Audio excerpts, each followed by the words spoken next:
Assalamualaikum warahmatullahi wabarakatuh. Bismillahirrahmanirrahim. Alhamdulillah.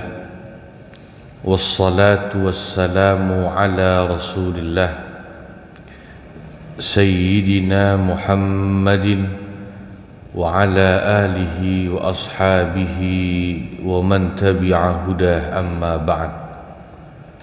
InsyaAllah kalam hikmah dari kitab Al-Hikam yang akan kita baca pagi ini akan berbicara tentang fadilah, keutamaan bertafakkur,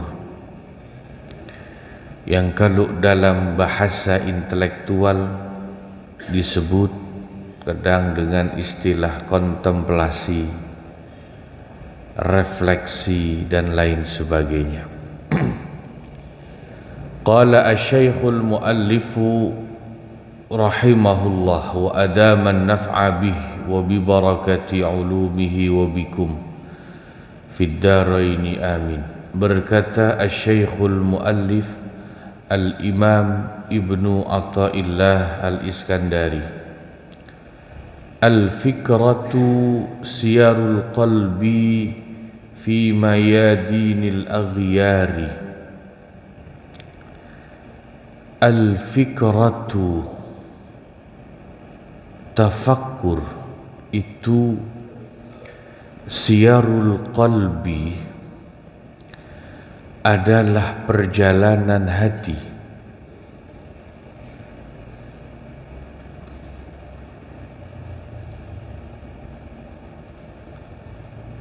fi mayadinil aghyari, di dalam mengarungi medan-medan. Mayadin itu jamak dari kata maidan.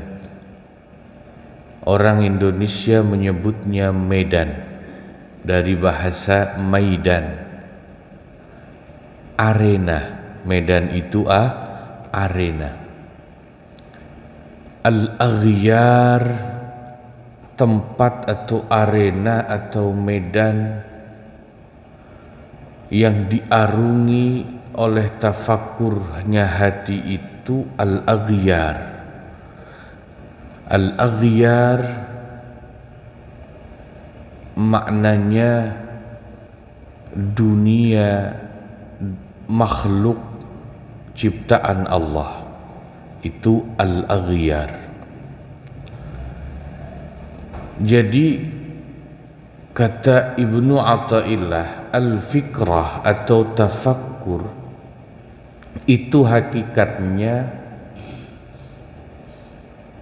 perjalanan hati manusia di dalam mengarungi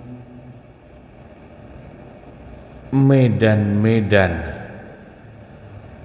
makhluk ciptaan Allah untuk direnungkan. Jadi yang menjadi objek tafakkur itu adalah makhluk-makhluk ciptaan Allah. Tidak boleh mentafakuri yang menciptakan, yakni al-Khaliq, Allah subhanahu wa ta'ala. Sebab tidak akan mampu alam fikiran manusia untuk menggapai hakikat al-Khaliq, Allah subhanahu wa ta'ala. Maka Nabi Muhammad sallallahu alaihi wasallam memerintahkan kita untuk mentafakuri, merenungi, mentadabburi makhluk-makhluk ciptaan Allah. Tapi Nabi melarang kita untuk mentafakuri, untuk menjangkau Allah sebagai penciptanya. Kalau Allah cukup diimani saja, cukup diimani, tapi tidak boleh ditafakuri. Ya.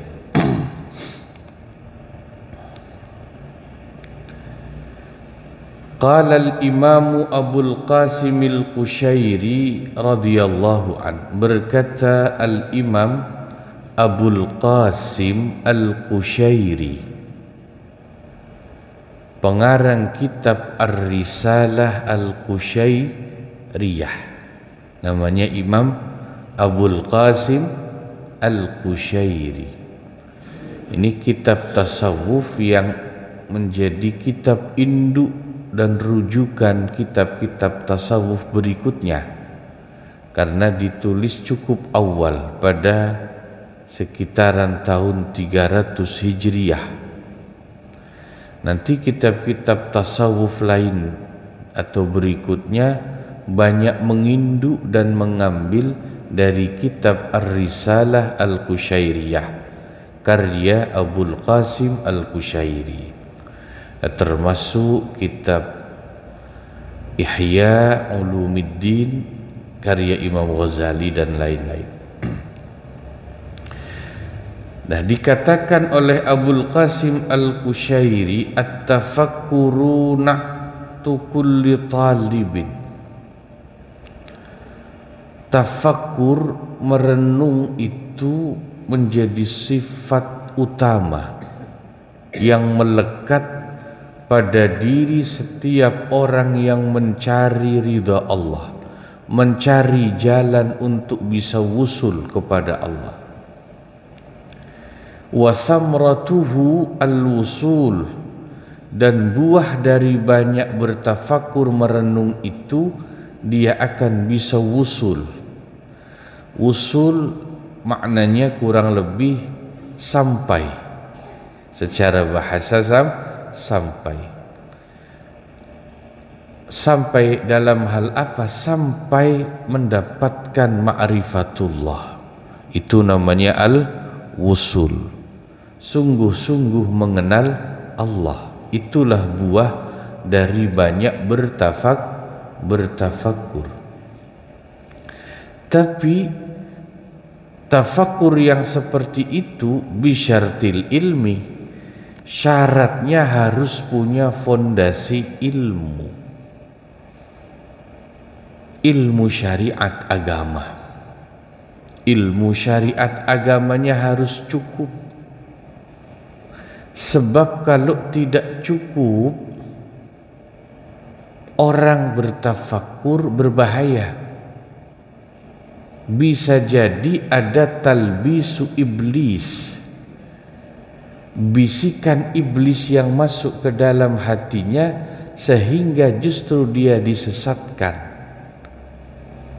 oleh bisikan iblis atau setan itu.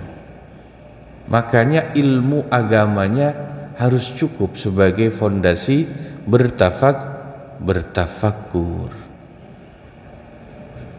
Bahkan sekelas Sultanil Aulia Syekh Abdul Qadir Al-Jailani saja tidak lepas dari godaan iblis saat beliau berzikir dan bertafakkur itu.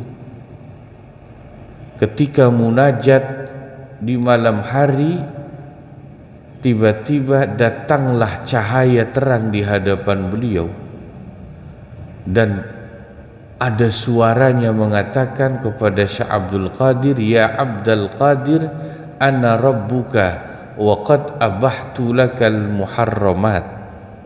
Ketahuilah hai Abdul Qadir, aku ini Tuhanmu, aku ini Allah.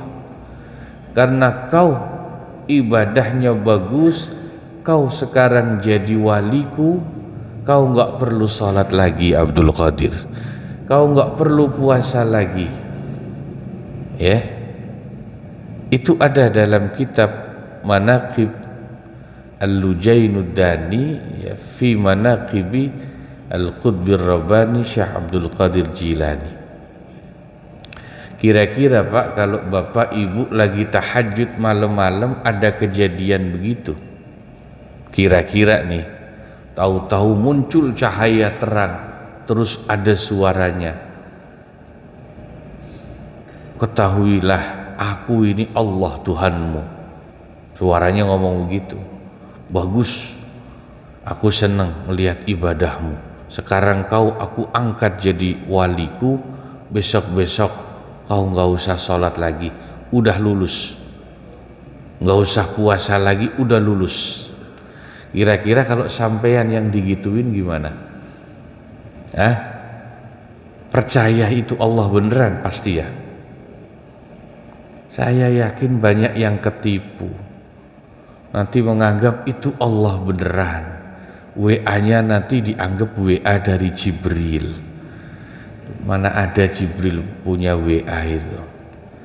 Ya, ini contoh zaman sekarang itu tidak kuat fondasi ilmu agama dan syariatnya, mudah disesatkan iblis. Namanya talbisu iblis.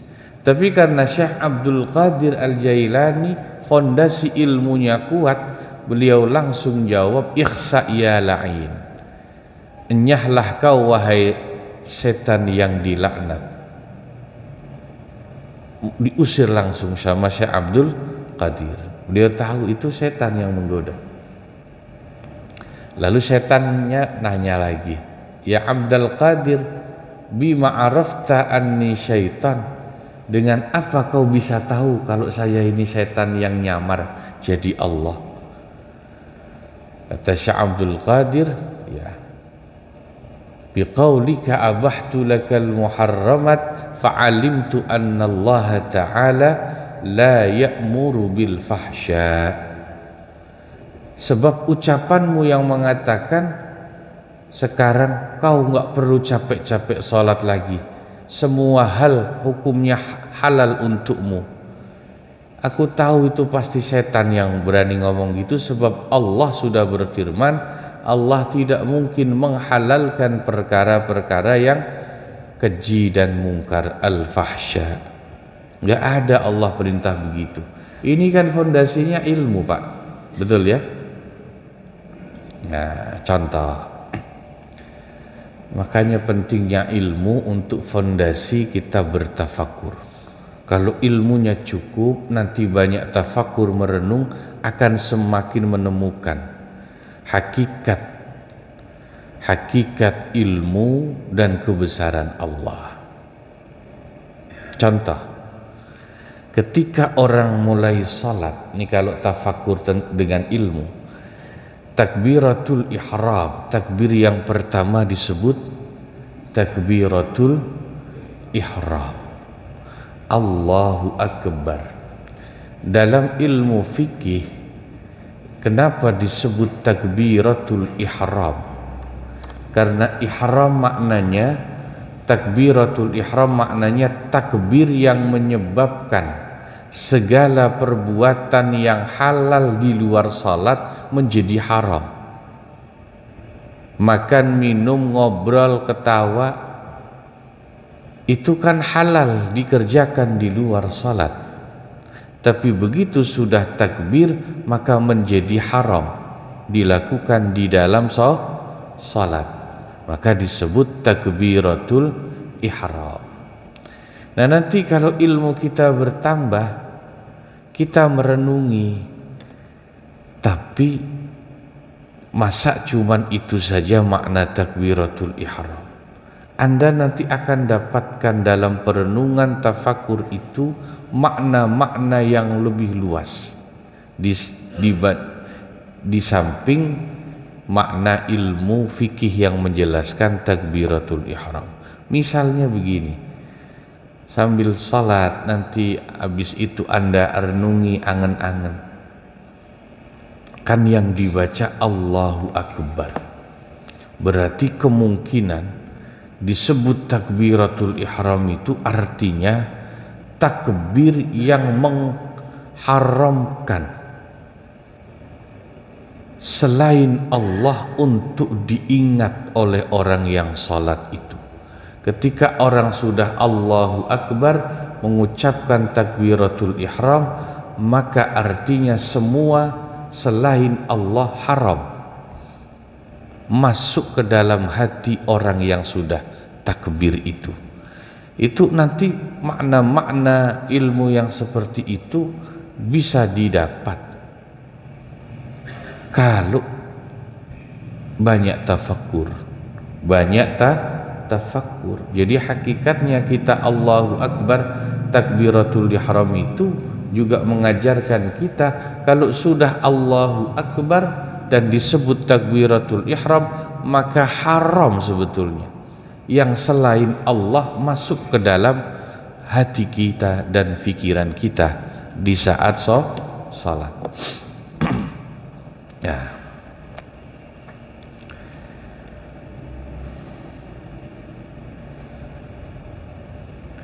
Nah, nanti orang yang tafakkur itu macamnya beda-beda, tergantung kecenderungan tafakkurnya.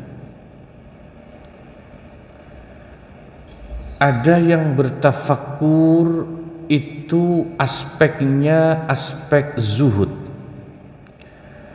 sebab yang dia tafakuri, yang dia renungi itu fi fana'id dunya wa qillati wafaiha. Yang dia angan-angan itu adalah tentang sifat dunia yang fana ini. Dunia ini fana, cepat hilangnya dan kecil nilainya. Maka kalau itu yang banyak direnungi, orang akan membawa aspek zuhud bertambah dalam dirinya, karena tafakurnya, merenungnya lebih kental nuansa zuhud. Ada orang misalnya bertafakur, yang dia ingat-ingat itu aspek surga, aspek pahala, fi jami'is sawab misalnya. Surga itu termasuk makhluk apa bukan, saya tanya? Makhluk ciptaan Allah atau bukan? Neraka itu makhluk ciptaan Allah atau bukan? Makhluk. Ya. Surga neraka pokoknya selain Allah. Definisi makhluk itu yang selain Allah. Masih wallah huwal makhluk. Yang selain Allah itu makhluk, ciptaan Allah. Malaikat, langit, bumi, surga, neraka, semuanya makhluk ciptaan Allah. Kalau orang sering merenung tentang pahala yang Allah janjikan, nikmat surga yang Allah janjikan, fayazdaduna nasyatan alaihi wa rughbatan fihi, maka biasanya tafakurnya akan membawa dia semakin semangat ibadah. Ibadahnya tambah semangat, sedekahnya tambah banyak, karena semakin cinta dengan ibadah, sebab banyak mengingat surga, mengingat pahala. Atau kalau dibalik, kalau dia banyak tafakurnya itu mengingat neraka, mengingat hari kiamat, maka fayazdaduna khaufan bi'azabillahi. Orang itu akan menjadi orang yang banyak takutnya kepada siksa Allah, semakin takut dengan perbuatan dosa. Jadi tergantung apa yang menjadi objek tafakurnya. Ummul Mukminin Sayyidatina Aisyah radhiyallahu anha dalam sebuah hadis diceritakan, satu ketika beliau sedang ingat akan neraka, lalu beliau menangis. Nabi melihat lalu bertanya, "Malaki, apa yang menyebabkan kau menangis wahai Aisyah?" Aisyah pun menjawab, "Dzakartun nar fabakaitu." Saya sedang ingat neraka ya Rasul. Berarti tafakur, merenungi akan dahsyatnya siksa neraka. Fabakaitu, lalu aku menangis. Lalu Siti Aisyah bertanya kepada Nabi, "Fahal tadhkuruna ahlikum yaumal qiyamah?"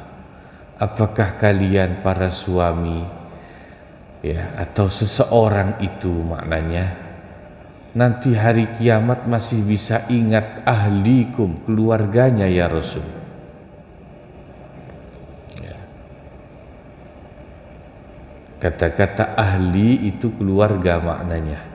Yang dimaksud keluarga itu ya anak, istri, orang tua, kakak, adik, paman, bibi, ponakan, saudara-saudara, itu namanya keluarga. Kalau selingkuhan tidak termasuk ya. Nah, ini harus dicatat dulu ini siapa keluarga itu.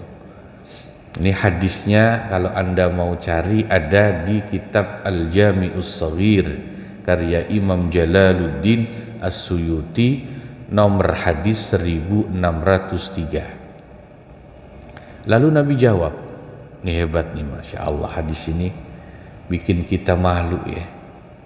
Siti Aisyah istri Nabi yang udah dijamin masuk surga, karena semua istri Nabi dijamin masuk, masih nangis gara-gara ingat neraka, banyak tafakur tentang neraka hari kiamat. Nah di hadis itu Nabi jawab begini, amma fi salasati mawatinah, adapun di 3 tempat di hari kiamat, fala yadhkuru ahadun ahadan, tidak ada seorang pun yang ingat orang lain, keluarganya sekalipun. Berarti 3 tempat ini di hari kiamat tempat yang paling berat. Pertama, indal mizani, ketika dihadapkan timbangan amal, namanya mizan.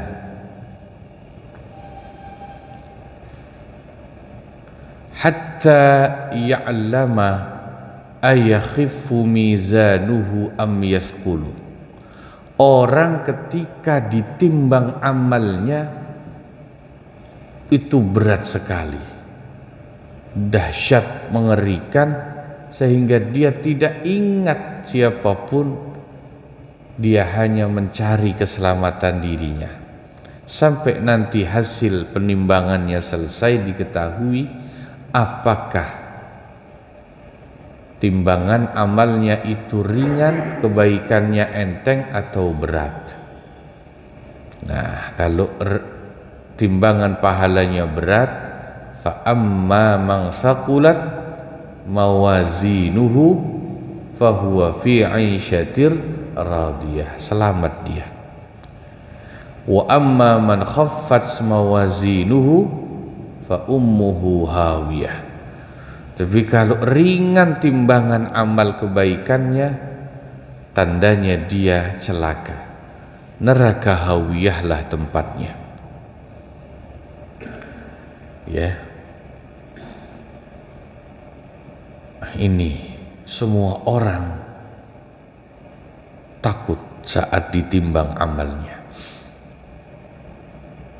Nah, tidak ada yang tahu hasil timbangan amal itu di hari kiamat. Meskipun Nabi Muhammad SAW sudah banyak mengajarkan kepada kita amal-amal yang berat timbangan pahalanya. Ya, sebetulnya Nabi sudah banyak mengajarkan kepada kita ya. Contoh zikir tasbih seperti yang kita baca sebelum salat subuh. Itu kan kata Nabi, ini hadisnya insyaallah sering kita dengar. Kalimatani habibatani ilar rahman, khafifatani fil lisan, thaqilatani fil mizan, subhanallah wa bihamdih, subhanallahil azim. 2 kalimat yang dicintai Allah yang Rahman, ringan di lisan tapi berat di mizan, yaitu subhanallah wa bihamdih, subhanallahil azim. Kalimat tasbih itu kan enteng, tapi insya Allah kalau dibacanya ikhlas, Ya, hatinya bersih, timbangannya berat. Dan semua kalimat dzikir itu sama sebetulnya. Ringan diucapkan, berat timbangannya. Syaratnya ikhlas, hatinya bersih. Tahmid, tasbih, tahmid, takbir, tahlil, salawat, istighfar, semua itu sebetulnya mudah. Yang bikin susah kita baca itu karena mulut kita kebanyakan dosa. Sering bohong, sering gosip. Kalau kata netizen, lambe turah. Mulutnya itu kayak lambe turah. Makanya baca tasbih tahmid yang enteng itu jadi berat. Kalau lambe kita, mulut kita ini nggak banyak dosa, insya Allah baca tasbih tahmid, takbir, tahlil, salawat itu mudah sebetulnya. Jadi yang kita harus latih ini, belajar tobat, jangan jadi lambe turah dulu. Belajar berhenti ngomongin orang dulu. Kurangin bohongnya. Ada satu kisah, ini masyhur di kalangan santri-santri NU. Syekhana Muhammad Khalil Bangkalan, ya, itu pernah diminta untuk baca doa, diundang orang Madura ketika selamatan. Kan beliau orang Madura, Kiai Khalil Bangkalan. Orang Madura itu memang terkenal kalau selamatan royal, nggak hitung-hitungan, ya agak 11-12 lah. Sama orang Betawi kalau banyak duit, selamatan itu nggak hitung-hitungan. Cuman nggak tahu kira-kira royal mana sama orang Madura, saya nggak tahu ya. Sahibul Bait yang undang minta Kiai Khalil baca doa itu udah motong sapi satu. Ketika Kiai Khalil baca doa, yang dibaca cuman alhamdulillahi rabbil alamin. Udah, doanya itu doang. Nggak terima ini yang punya selamatan ini. Kata orang Madura, Kiai, kok baca doanya cuman alhamdulillah saja?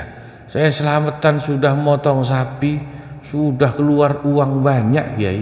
Rugi saya, Kiai. Kata orang Madura begitu. Intinya protes, nggak puas. Kalau biaya besar ya minimal doanya yang panjangan dikit lah gitu kan. Kiai Khalil jawab, lu sampean nggak terima saya baca doa kayak tadi? Apa sampean pikir alhamdulillah itu kalah beratnya dengan sapi sampean? Kalau sampean nggak terima, menganggap alhamdulillah itu kalah timbangannya dengan sapi sampean, sekarang cari sapi sampean yang paling besar, timbang dengan alhamdulillah yang saya tulis. Ditulis di kertas alhamdulillah ya rabbil alamin oleh Kiai Khalil, disuruh timbang.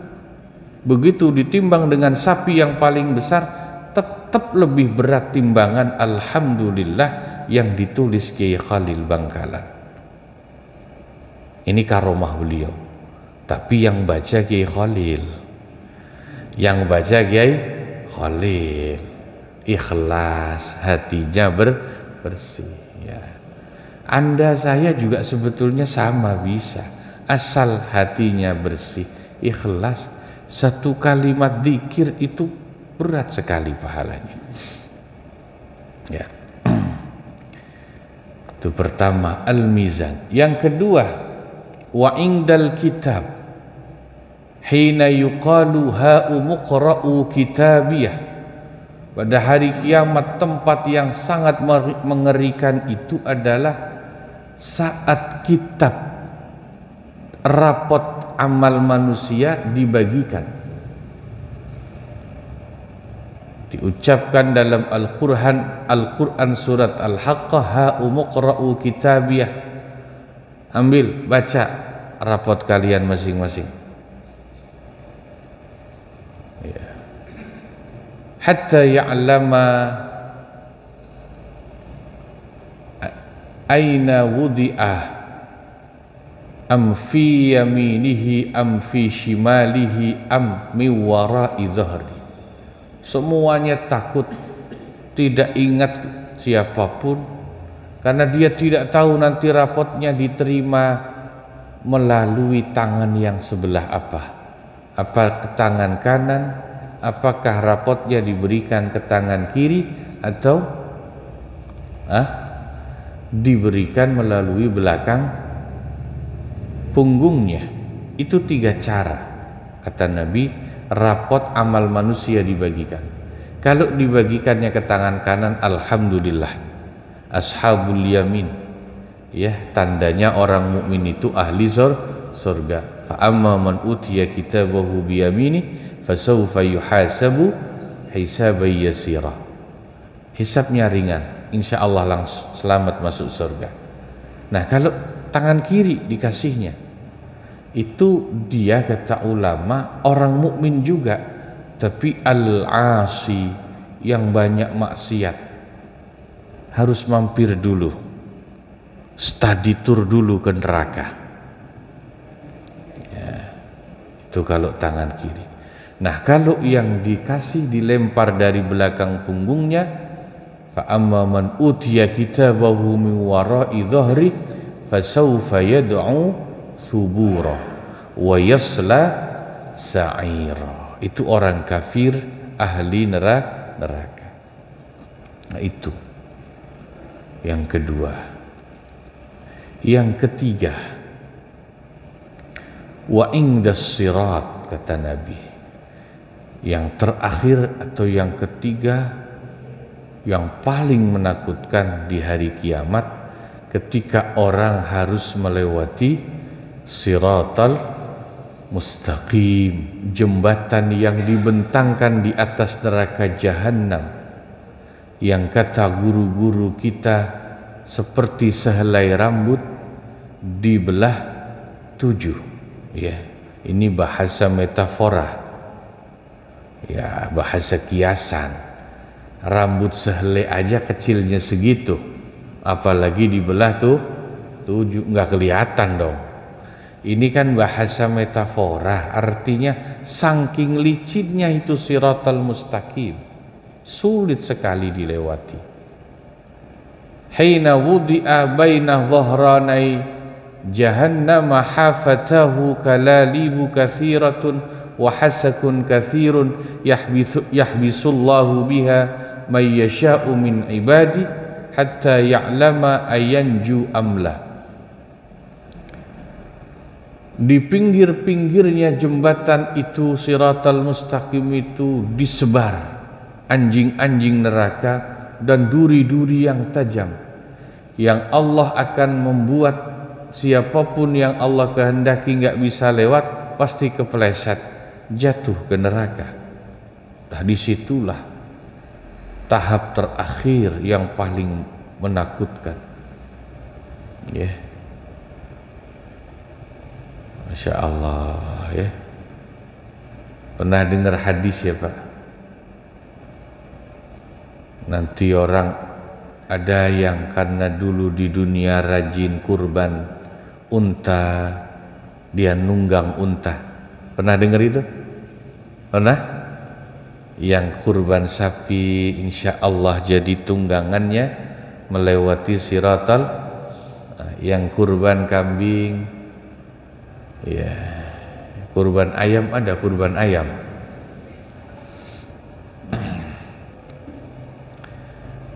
Ya,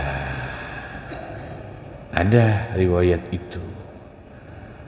Pak, kebetulan orang yang nggak punya rezeki nggak bisa kurban seumur hidupnya, kasihan dong. Gimana nasibnya?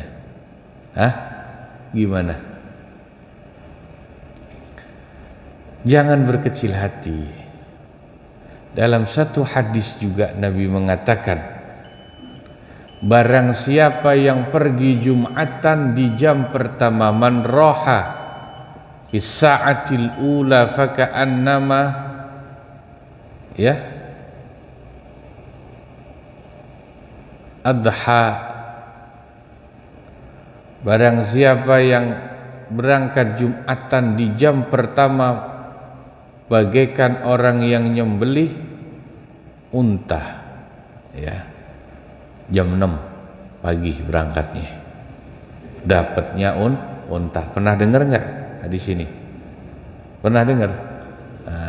Yang berangkat jam 2 gelombang kedua pahalanya sapi, jam 8 lah kira-kira.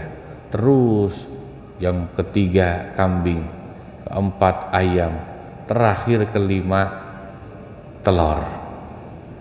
Setengah 12 tuh. Tapi kayaknya telur semua nih orang sini nih. Banyak kan setengah 12 berangkatnya.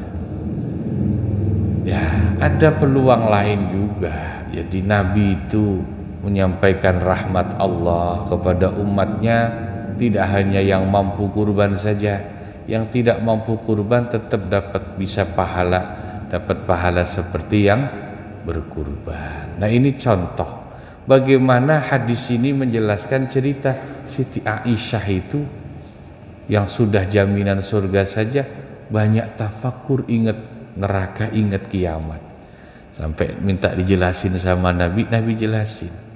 Apalagi harusnya kita yang belum dijamin siapa ya. Bapak Ibu, nah inilah ngaji Al-Hikam pagi ini tentang tafakkur.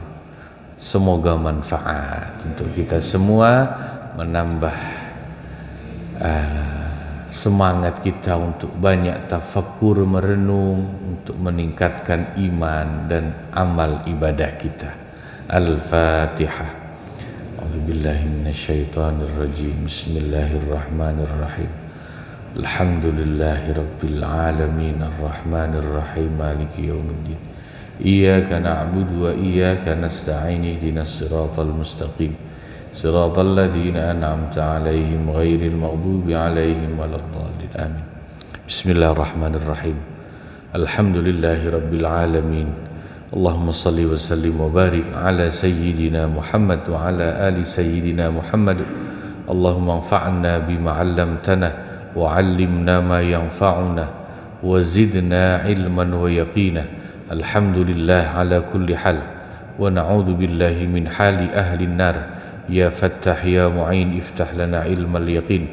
Rabbana hab lana min azwajina wa dhurriyyatina qurrata a'yun waj'alna lil muttaqina imama. Rabbana atina fid dunya hasanah wa fil akhirati hasanah wa qina adzabannar. Wa sallallahu ala sayyidina Muhammadin wa ala alihi wa sahbihi wa sallam. Walhamdulillahi rabbil alamin. Wassalamu alaikum warahmatullahi wabarakatuh.